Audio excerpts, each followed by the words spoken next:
Okay. Hello, this is Hassan and Naila. Hey, Hassan and Naila, we are that clay couple. We guide you to have a genius relationship with yourself so that you can master all of the other relationships that matter to you the most. Yes, yes. Assalamu alaikum, Mamatullah. All right, so hi everyone. Hi Natasha. Glad to have you here. Assalamu alaikum, Rashid. Good evening. Wa alaikum salam, Natasha. Assalamu alaikum, Jenna. Gonna see you soon, inshallah. What's up? What's up? So, something that happens a lot is people, this is when it comes up in the inbox. Am I being abused? One of the first things I can tell you is, if you have to ask that question, you are being abused. You probably are being abused. Exactly. So we're going to give you some little subtle signs for little things that whisper. Hey, baby. That's Jenna. Hey. So little subtle things. And one of the first things is having to keep your happiness under wraps. Because if you're happy, if you're excited about something, that you may be belittled or a snipe may come your way. You know, I remember with my ex-husband, one day we were in Virginia with the kids, and we had stopped to get some hot chocolate. And the young lady at the stand, she gave me a compliment about my skin. And as soon as she said it, and, you know, my ex-husband, he's standing right beside me, my face, I cringed, because he did not hesitate to start making his comments. And she looked at me and she apologized, because for him, I had done something wrong. There was something wrong with me if I've done something to take care of my skin, and now I've drawn attention to myself. And see, look at you out here with this good skin and making people look at you. What you laughing for? That's crazy. But you know it's the truth. You know it's like that. But I'm just saying that, that's just crazy. I'm sorry. That's crazy. Every time I hear it, it's like, dang. But and then I remember her face, because then I'm even feeling bad for her, because she's like, I'm sorry. And you know, when she's like she done something wrong. Like she's done something wrong. She's been abused too. Right. But the only thing she did was literally give me a compliment, and he went in on me for having good skin and for being in the position where I am deserving of a compliment. You are being mistreated. When your blessings, when your personal care, when the things that, you know, my skin is really the work of Allah and good genes. Thank you, Mom and Daddy. Thank you. Thank you. And just the things that I do. And thank you for taking care of it. Well, you're welcome, sir. Thank you for appreciating it. I definitely appreciate it. But when you cannot be happy and enjoy your own natural blessings, you are being mistreated. Another thing is, when you're sad or you struggling and you can't share it. Like, for example, you know, if I wanted to tell you, I said, you know, I've been so worried about my mom and her dementia. And, you know, I mean, you know, she's been having dementia. What you talking about? Why you sitting there talking about you worried about your mom and her dementia? See, and I know you just going along with this because of the video, but just as soon as you said it, I wanted to punch you right in your eye. Now that's abuse, sister. That's abuse. That's abuse. Right, but when you are struggling or you having an issue in your life and you can't share it with the other person, when you can't share your bad day, when you cannot share your negative moment, because who cares about you having a bad day? Who cares if you upset about your mama? So what? You ought to be used to that. Or you know what? Whatever, man. I mean, isn't that like gaslighting? Oh, well, yeah, it is. And this is the problem, is that the reason why this person who's mistreating you doesn't want to have your back is because if I have your back, then that means that I can't get on your back. So I cannot show you support and demean you at the same time. That's confusing. You know, so you got to keep it one-sided. You gotta keep it steady. Okay. Consistency is the name of this game. Exactly. So another thing is when you got to walk on eggshells, when you always trying to stay a step ahead of a problem that doesn't even exist, because you always worry, you know, any minute now it's coming. Something is coming. Mm-hmm. You don't know when. Mm-hmm. You don't know what it is, mm-hmm. but you're trying to go ahead and diffuse a situation that hasn't even happened. That's yet. Anxiety. Of course it is. That's anxiety. It is. And I mean, and it's to the point where, you know what, the person will call you, and as soon as you see them on the phone, you get anxious because you don't know what it is. You don't know how to set up for prevention all the freaking time. Every time you move, you could be walking into an emotional landmine, and it is exhausting. Right. And then you're wondering why am I always tired? You know, why do I not? Why I got these headaches? Exactly. You know, why my chest is always tight? Right. Am I depressed? Right. I don't know if I'm depressed. No, this is a problem. Right. This is abuse. This is abuse. You are being mistreated. I want to say this too, and I want everybody to understand this part here. Now, abuse is not always just a situation where it's one-sided. You both can actually participate in the abuse.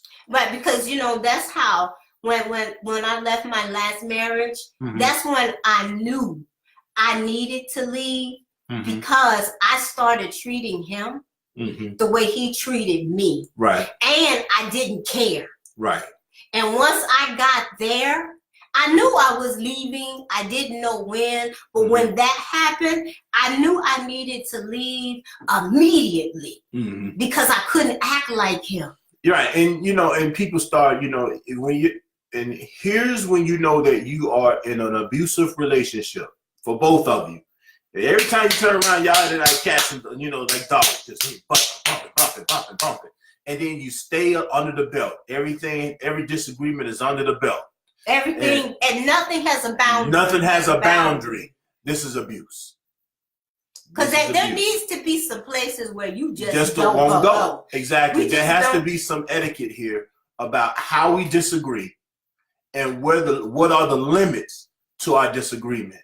Yeah, what we won't say. What you won't say. If you sitting there, you know, yeah, that's why your such and such ain't working, or that's why, you know, you done got so big, and blah, blah, blah, blah. If you at these things where you name calling, or you talking about each other, or you just, you know, taking things out of context and talking about each other's family and all this is abuse.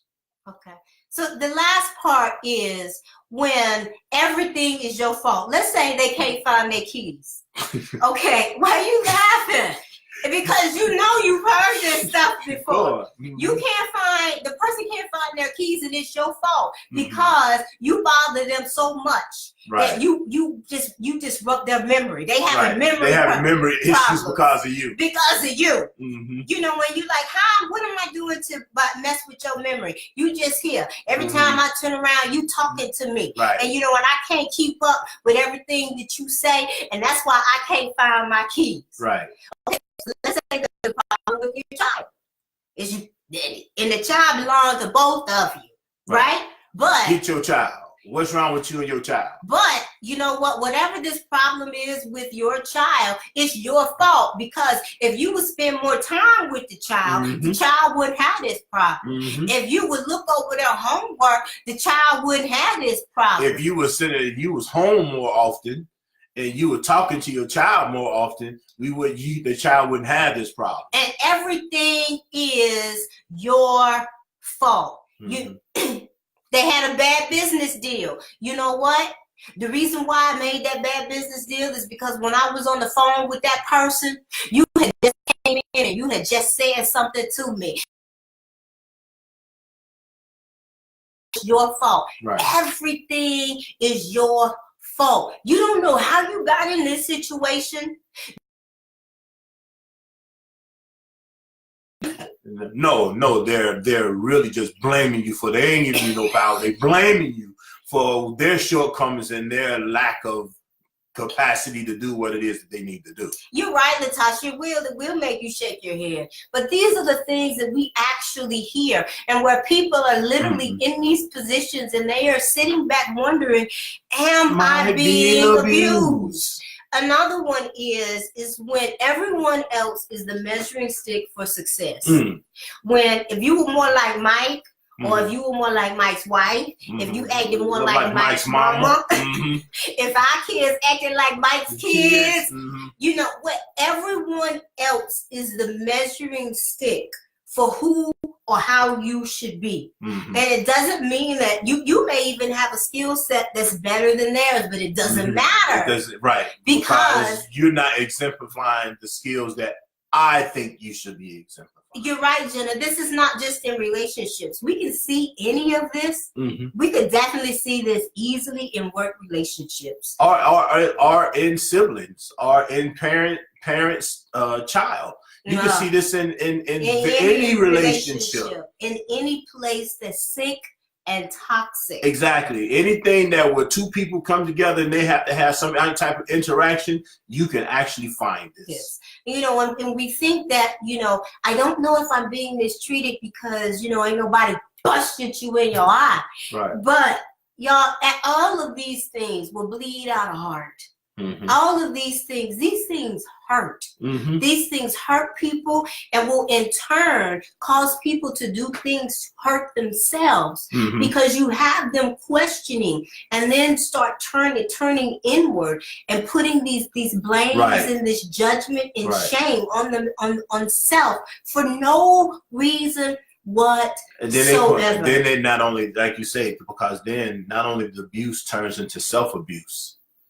And that person start really sabotaging themselves or beating up on themselves and start falling more into depression because of what's going on with them and then what they have going on in their own head, their own self-talk. But I remember with my ex, I remember days where I would literally sit back and I would tell myself, Naila, you cannot believe it. Naila, you cannot believe it. I cannot believe it. I cannot believe it. Because if I bought into the messages and the things that he was feeding me, I would have been in a fetal position.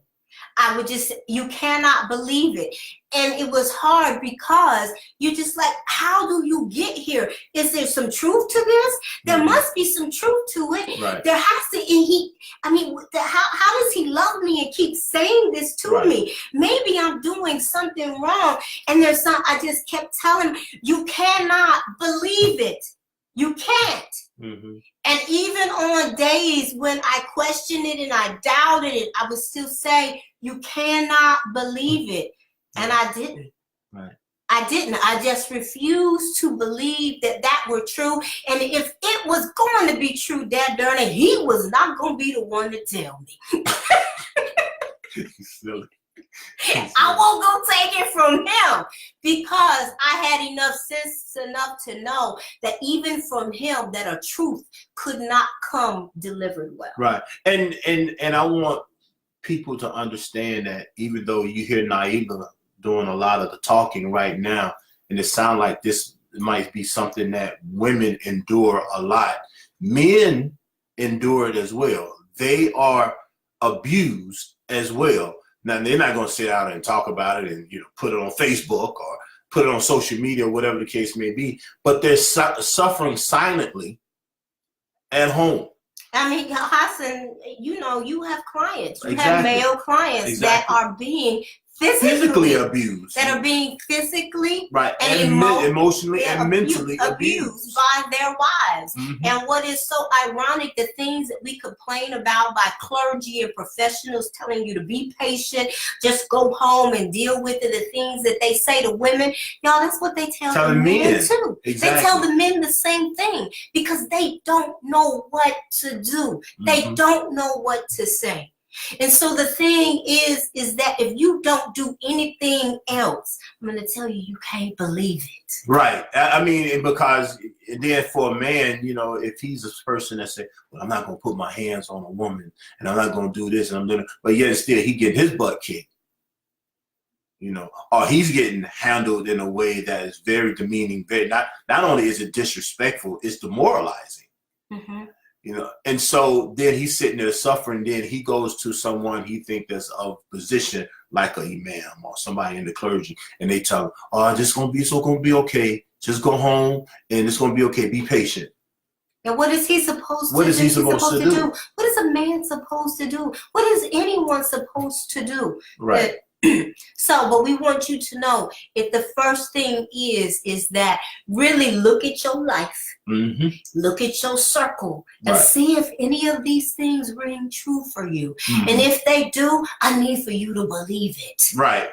I need for you to not second guess yourself. Mm-hmm. I need for you to not second guess and question and doubt who you know you are innately. And I need for you to understand and believe that this is exactly what you believe it to be. I mean, if it looks like a duck, it quacks like a duck, it's definitely not a cat.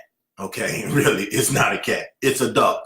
Call it what it is, and then from that position, you can start doing something about it. But I need for you need for you to recognize it and accept that this is what it is. All right. Don't accept what's being done, but accept that that's what it is, and then you can start making some changes. Inshallah. You are right, Latasha. It's crazy to tell someone to go back and get abused and be patient. Because really, this is what you said. I want you to go home and wait for them to hit you again, okay? Or I want you to let them talk to you, disrespect you again. You know, I want you to let them go ahead and let your kids see that, you know, you're not, you know, the person of your home. You're not a good woman, or you're not a good man, or whatever the case may be. And yeah, just let everybody see that. Just everybody see that. Yeah. It's okay. Be patient. It's not okay. It's not okay. It's not. So these are the ways that you will know. Am I being abused? Mm-hmm. Yes, you very well might be. I mean, because it's oppression, and if God forbid oppression on Himself, how can we accept oppression from one another or give it to somebody else, right? So, you know, definitely. Look at, no one should, you know, part of belief here is neither harming or reciprocating harm. I don't want to be harmed, and I don't need the harm, but I definitely don't want to be harmed. Because if you harm me, I might harm you. Exactly. You know, and so that's what I'm saying. That's how the abuse keeps going back and forth, back and forth, back and forth. Which is when you know you need to leave. Exactly. All right, so y'all let us know what you think in the comments. Please share this with someone. Mm-hmm. Tag somebody. Put it in their message box. Mm-hmm. You know, if need be, we'll put it on YouTube. And if they're not on Facebook, and you can send them a YouTube link, because we know that people need to hear this. Right. This is why we're doing it.